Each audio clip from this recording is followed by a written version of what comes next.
got some blue light glasses. All right, hello. Been thinking about starting a YouTube for a while. YouTube channel? Yes, YouTube channel.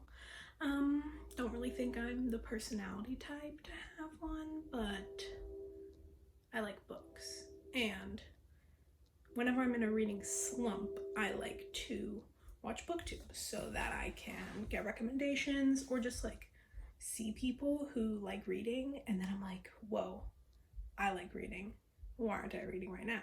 And then it motivates me to start reading again. So I thought, you know what? It's June 15th, 2020, as I'm filming this. Why not start out, debut BookTube with a what I've read for the first half of the year video. Don't think that's a thing. Maybe it's a thing. If not, I'm starting it. If not, I'm on the trend.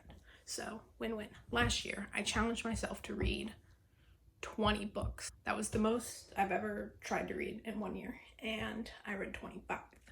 So I decided I was going to try and read 30 books. Big step. Had no follow-through plans, really. But as of right now, halfway through the year, I am out 21 out of 30 books. Just before I started filming this, I finished my 21st book. So I am 8 books out of schedule. I was going to say on track, ahead of track. Go to my red shelf, read, red. I hate that they're spelled the same way. Oh my god, it's not in the right order. Wait, can I reorder them? Date red. Oh my god, wait, that's amazing. Okay. See, technology saves lives. So last year I finished out the year December 27th, 2019, reading The Alchemist. Don't really remember a lot. I remember it being very philosophical. I'm not the smartest person. I enjoyed it. I felt smart reading it. It was a good read. It was short. The first book I finished of this year was China Rich Girlfriend, Crazy Rich Asians, number 2 in the series. I gave it a 3 out of 5. The books for me are super entertaining, but they're so long and descriptive. Like, this cousin had this apartment and it had X, Y, and Z in it, and it's all expensive and nice, and they had this car and they were wearing this necklace, and I just had never picked up the second one because it took me so long to read the first one. I have never been able to read audiobooks, and this year I started with China Rich Girlfriend.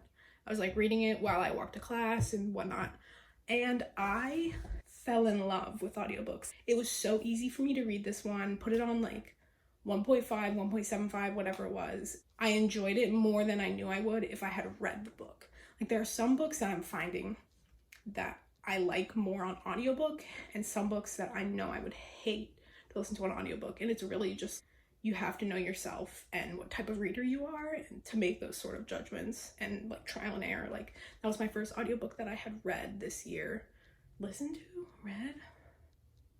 That I had read this year.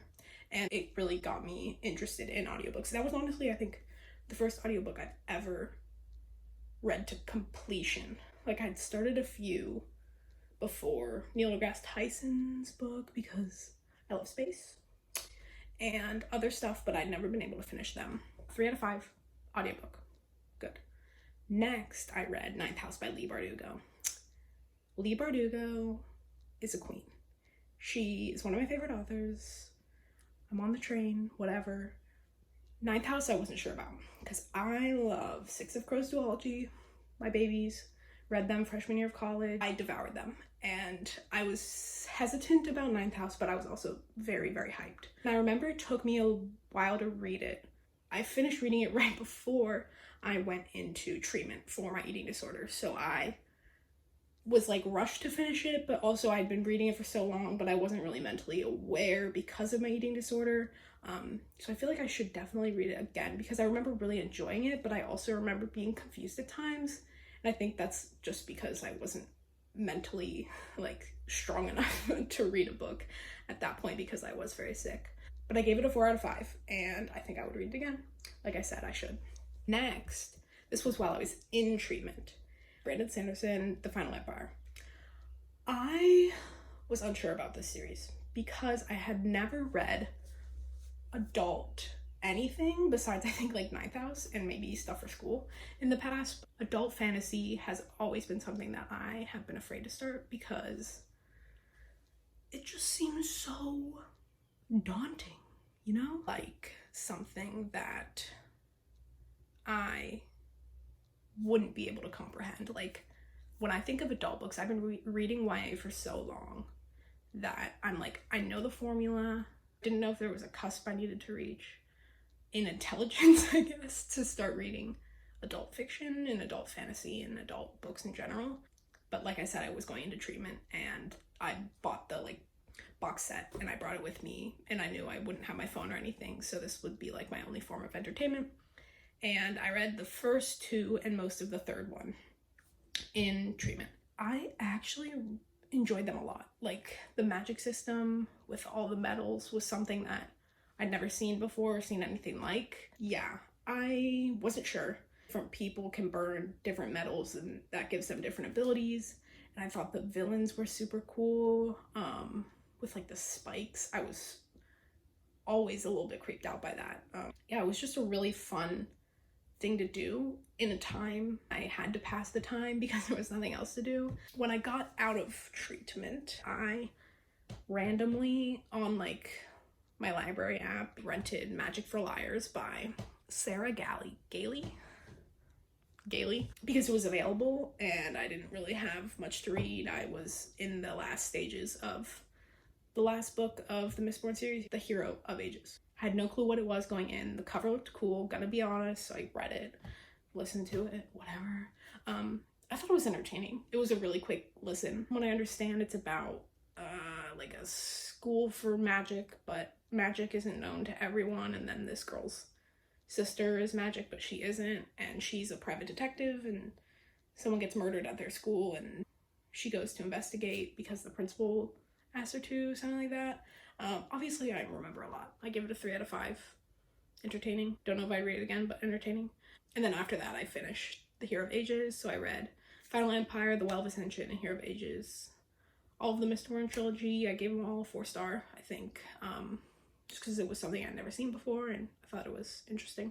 I also thought it was cool reading adult fiction, so that might have played into it a little bit. I read The Ace of Shades by Amanda Foody. I gave it a 3. I thought it was a super quick read. I think coming off of the dense Mistborn trilogy and into some like YA, fantasy, it was super easy to read. The twist at the end was okay. I have a problem with like endings of books. I don't know if it's me, but I'm very, very rarely satisfied by an ending.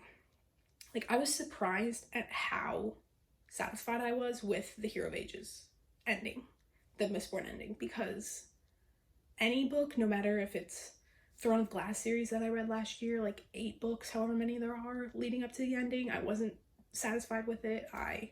I'm not satisfied with like just standalone endings. Like I don't know what it is, but I know that The Ace of Shades is the first in a series, so that's not like the ending. I honestly forget the ending because I read it a while ago and I didn't not care, but I also wasn't like, oh my god, I need to read this. So yeah, I gave it a 3. And then I listened to The Lost Symbol by Dan Brown on audiobook. I read The Da Vinci Code senior year of high school. And I remember when I finished it, the ending frustrated me so much. If you know the ending, you know what I'm talking about. And I just remember I was sitting in the art room with my art teacher in there, and it was like a free period. And I read the ending. After reading this, 700-page book, I shut it, and I'm just like, are you fucking kidding me? And I threw the book down on the table, and my teacher started laughing at me. I was just floored. Anyways, The Lost Symbol, I think it says number 3 on Goodreads, but I read it after I read Da Vinci Code. I didn't read any of the other in the series. I'm honestly still confused on how that series is ordered. Anyways, it was good. Sort of creepy. Super long audiobook. Felt like it sort of dragged on at times. Also, like, it was just a long book. I gave it a 3. It was entertaining. If there's a movie, I'd like to watch it. I still haven't watched the Da Vinci Code movie. I always have to read the book before watching the show or watching the movie, but then I finished the book. and I never watched the movie. Like, I read Call Me By Your Name senior year of high school.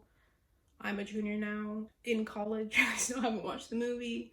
There are so many that I just haven't gotten around to. Next, I read The Shadow of the Wind by Carlos Ruiz Zafón.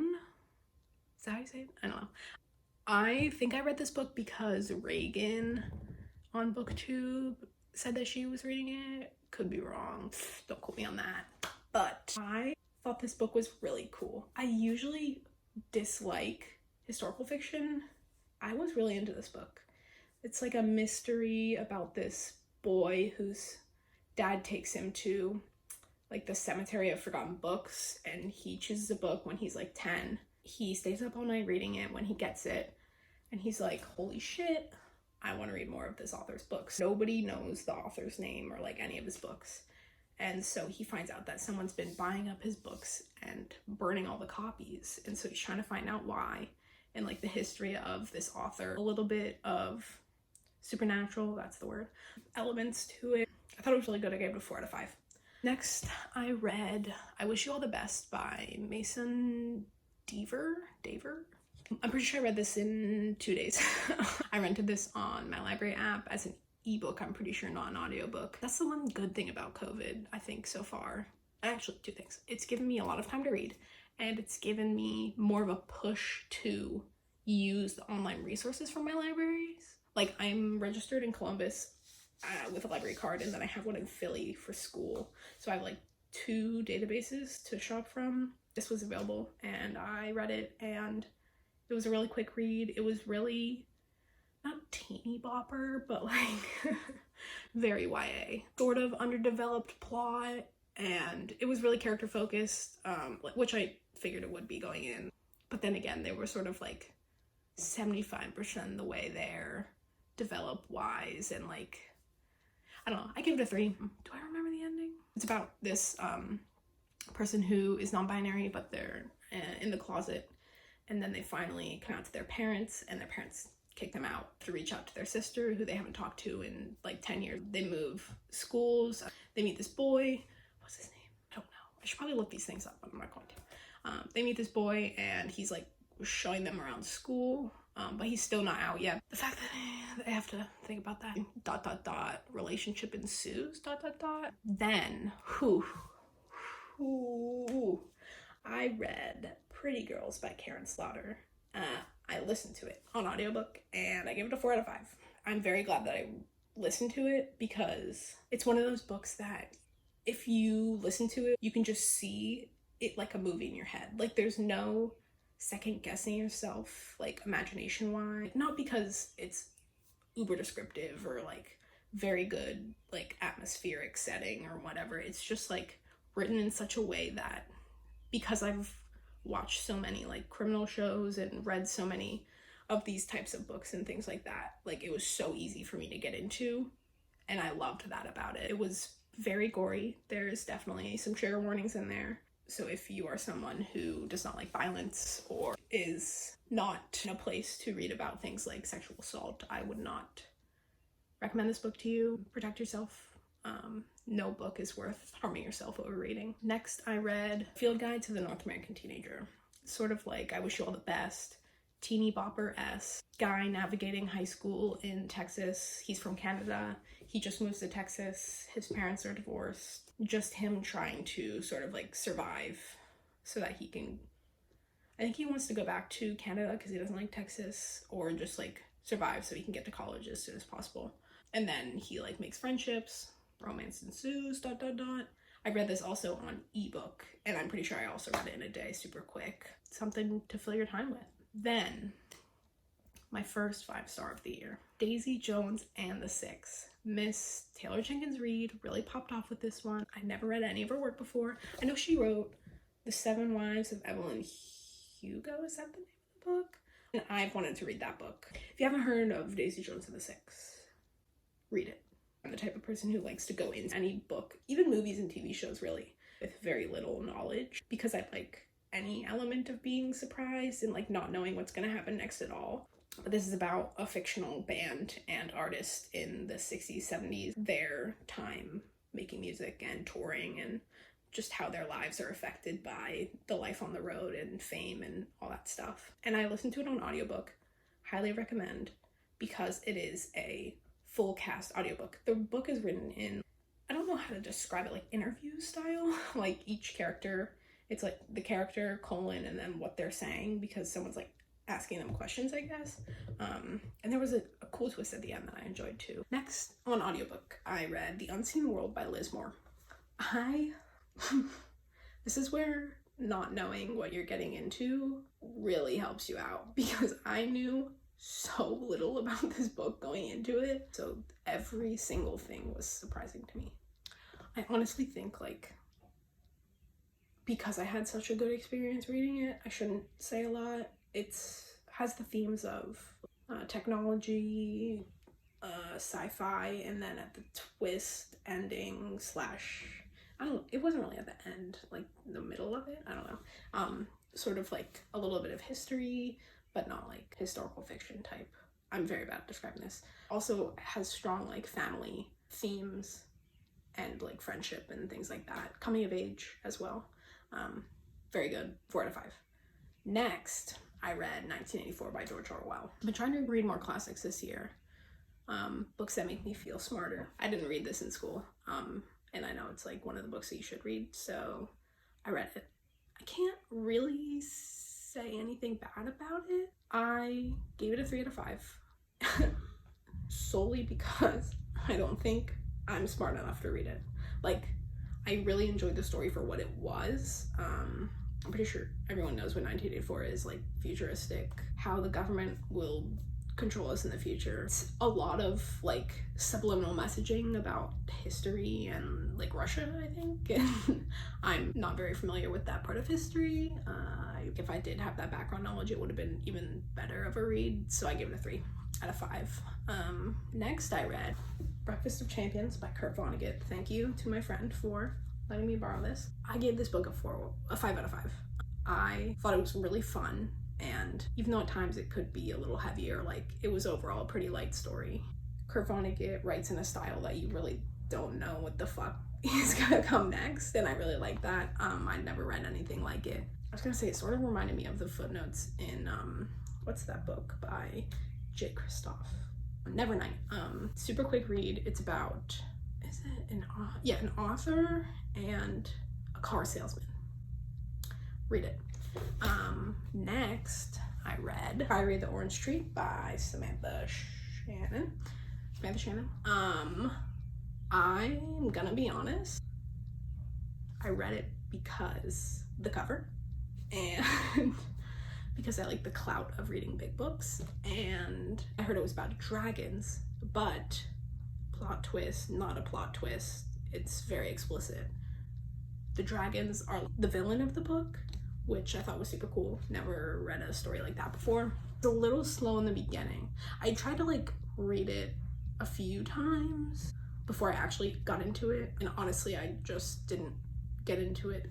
I only read like what, 10 pages or like through the first chapter, and I was like, you know what, nah, not right now.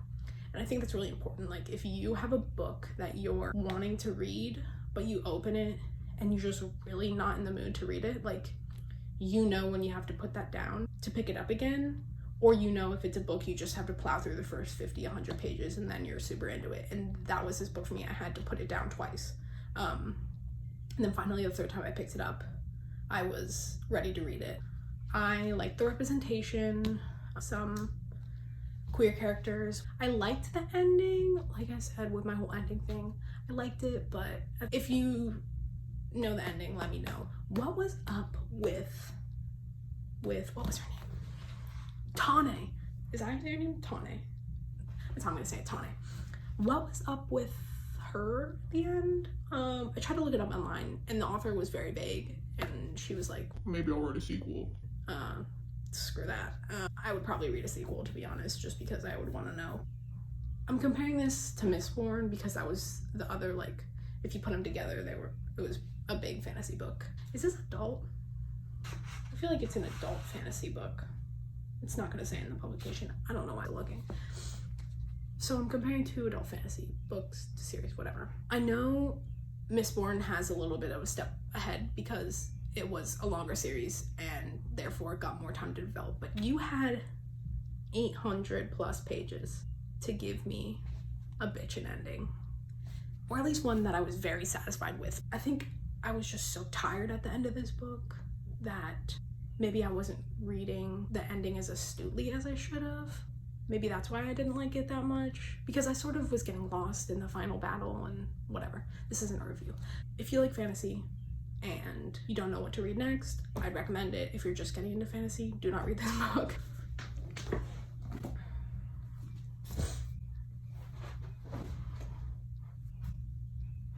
Next is, so far, my favorite book I've read this year. You can't guess. Maybe you can. If you can, please do not stalk me anymore. Ready Player One by Ernest Cline. I am the type of person who, like, if songs have like the word Wi-Fi or like cell phone or iPhone or whatever in them, I don't like them. It, for some reason, does not tickle my fancy at all.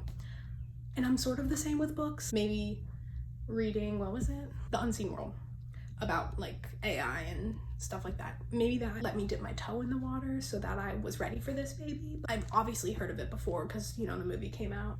No, a major motion picture. I think my uncle once was like, the movie sucks. The book is so much better. You should read the book. I saw from the trailer of the movie that it was about like technology and VR and video games, and I wasn't all about that. But I was watching Nicole Gallagher. Oh, Noelle. Ooh, pretty. Noelle Gallagher on YouTube, obviously. I was watching and she said she read this book. She was like, it was really good. And that's all I needed, because I'm the type of person that just needs a recommendation. And I decided that I really wanted to buy a lot of books. And by that I mean, I'd been stopping myself from buying a lot of books for a while. It was the day I watched Nicole's video where she was talking about this. And I think I was on Amazon. I'm trying not to use it because Jeff Bezos. And I saw it was cheap. I got the mass market paperback because I don't give a shit for some books. I read this in a day. I could not stop thinking about it. It is a book about a boy who has a shitty life, so he lives vicariously through this virtual world called the Oasis. And he is trying to hunt for this Easter egg in the video game so he can win billions of dollars. Boom. Read it. I loved the relationships. I loved the aspect of the virtual reality, to be honest. Like, it sort of reminded me a little of The Matrix, especially like the villain. They sort of reminded me of like the security guard dude in The Matrix with the glasses. I forget what they're called. So I kind of dug that vibe a little bit. I would definitely be rereading this. I need to watch the movie, even though I heard it's shit. I'm gonna watch it. There were a lot of references to pop culture in the 80s because it's the guy who put the Easter egg in the video game. His favorite time of life was the 80s, I guess, and so people were trying to like learn trivia about the 80s so that they could help them find the egg, and there were a lot of references I did not get, but I still love the book. 5 out of 5. Yeah, read it. Don't judge. Normal people. Sally Rooney. To be honest, I'm not sure if this is in England or Scotland or Ireland. No, Ireland. Anyways, two people, they go to the same school, not high school, whatever it's called in England. One of them, the girl, not popular at all, the boy's popular. They end up going to the same college. It's sort of like they are in a relationship, but not really. And it's like how they're falling in and out of their relationship over a few years. Honestly, gave this book a 3 out of 5. I thought it was fine, very small. Went through it quickly, it was entertaining enough. I honestly only read it so that I could watch a show. The show on Hulu? I love the show. I watch a show so fast, and I'm not the type of person to marathon watch shows. I honestly think I liked it a lot because the man who acted the part of Connell, which is the boy in the relationship, I'd never seen him before. I don't know if this was his debut or whatnot, but I loved his acting. I hate the girl either. I think they both did a very, very good job. Read the book so that you can watch the show. That's all I'm saying. Fahrenheit 451 by Ray Bradbury. My library just opened up for curbside, so you know I went. I read this in 8th grade for school, and I didn't remember anything. I remember there were people who burned books. You could literally tell that from the cover, probably. It was interesting reading it again. I gave this a 4 out of 5 because I liked the ending, actually. It was very, I don't know how to describe it. There are books that like, I went into this book knowing it was critically acclaimed, like fucking 60th anniversary edition. Like, people like this book, it's famous. Most books that are famous don't have happy endings, wink wink, or have endings that are like interpretive, open-ended, whatever. So I knew that this was going to be something like that, but I like how Ray Bradbury ended this, even though it was interpretive, open-ended. I really want to watch the movie with Michael B. Jordan. Like I said, I always read the book so I can watch the movie, and I never get around to watching the movie. Quick read. This year, side note, this year I really got into smaller books. Like, I know a lot of people have a fear of like bigger books. Like, look at this. Like, 8 of these could fit in here.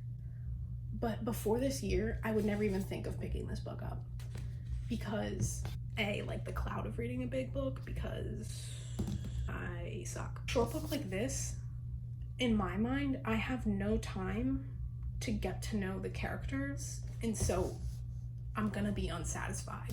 Maybe you're the same way as me, you don't want to read small books. Maybe you're the opposite and you don't want to read big books. Push yourself. Go out of your comfort zone. Find something that you barely know the description of and take a chance. Because that's how I find some good books. Find some better people on BookTube and get one of their recommendations and read it and go from there. Lastly, just before filming this, I finished Misery by Stephen King. I jump genres a lot, I've just noticed. This is the second Stephen King book I've read. I read the first in the Gunslinger series, high school. Bought the second, never finished the second. I bought Mr. Mercedes, read about 30 pages, never got into that. I had been watching, what's her name? Yeah, her name's Kat. Wow, that was a lot of work. She has been slowly going through Stephen King's books. I think she recommended, or like said she read Misery, and she said, like, the brief synopsis, it's about a writer who gets kidnapped by his #1 fan. I gave this a 3 out of 5. I read it in a few days. It was interesting, but there was a lot of stuff.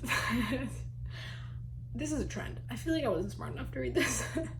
Like, there were parts of the story that were, I knew, like, he's writing a book while he's captured, and I knew somehow it related to, like, his situation in the real world, like the story he was writing, but I didn't know how, and I wasn't smart enough to connect the dots. So on a surface level read, aka how I read it, it was a good story. The ending, kind of confused about it. But there's a movie on it, so hopefully if I ever get around to watching the movie, I'll know what the ending means. Those were the 21 books I've read so far. I should probably mention the ones I'm reading right now. I'm in the middle of listening to Sharp Objects by Gillian Flynn, my girl GF. I want to listen to it so I can watch the show with Amy Adams. Maybe I'll get around to that if I finish it. I started a COVID-19 book club with 3 of my friends. We have chosen one book. We said we would read halfway and then talk about it and then read the rest.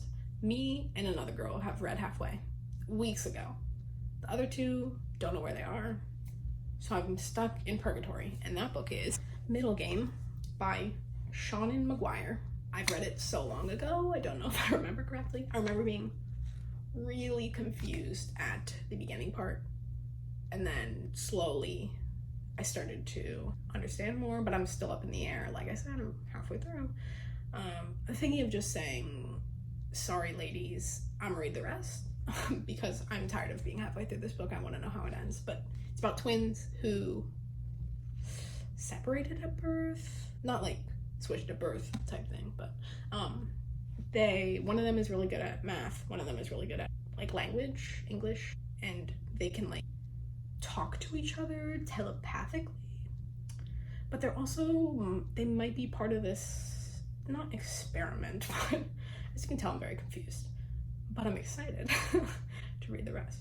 Also, in light of everything that's happening, I have been thinking and looking at a synopsis of all the books I've read this year.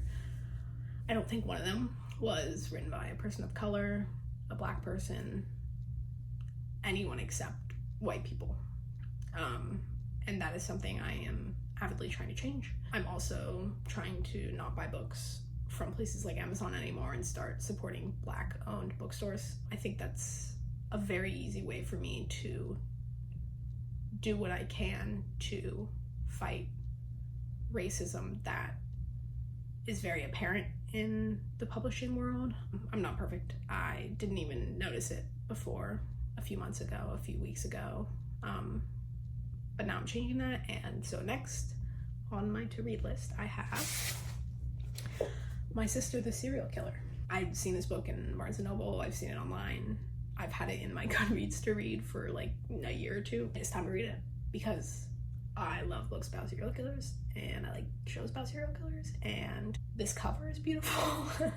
So why not? I got nothing else to do. I rented A Clockwork Orange from my library, but I didn't know it was written the way it's written. I don't think I'm smart enough to read it. So maybe I'll read that before I return it, but I don't want to be fined, so maybe I'll just return it and take it off my to read list. I don't to force myself to read books I won't enjoy, but thank you for watching if you've watched. I'm gonna try to be a good booktuber. I hope. What was I gonna say? Man, I'm bad at this. Yeah, I'm gonna try. Why not? I just was low-key preaching about starting new things, trying things that might scare you a little, and this terrifies me. I'm sweating a lot. I hope you enjoyed a list of rambling 21 books that I've read so far, what I'm currently reading, what I plan to read. I will update you accordingly. If you want to say hi, say hey. I will be vigilant. I have nothing else to do. That's a lie. I work at a restaurant. I'm kind of busy. But in my spare time, because of everything, I have nothing else to do besides read. Reach out, say hey. I don't know how to end this. Goodbye. See you later. Tell me about the books you're reading, because I want to know, but if you want me to read it, then obviously from the trend of this, don't really give me a detailed explanation of what it is. I challenge you to look at the books that you have on your reading list and choose the one that makes you the most uncomfortable. Comment it down below and get started on reading it. So I realize now that I never introduced myself. I'm made for this. My name's Normandie. I like books. Yeah, that's pretty much it. I don't really have much to say about myself. I'm more the type of person, you get to know me through what I say about other things and how I act. So hopefully I've sold myself and you'll come back for more and you'll tell your friends about me, and then we can all get to know each other together. It's beautiful. Have a great night, because it's now night, because I didn't know how long this editing thing would be. I've been going at it for a while, and it's a lot of work, a lot of snipping. Yes. Good night. Subscribe, comment. I hate that I just said that. Comment and subscribe.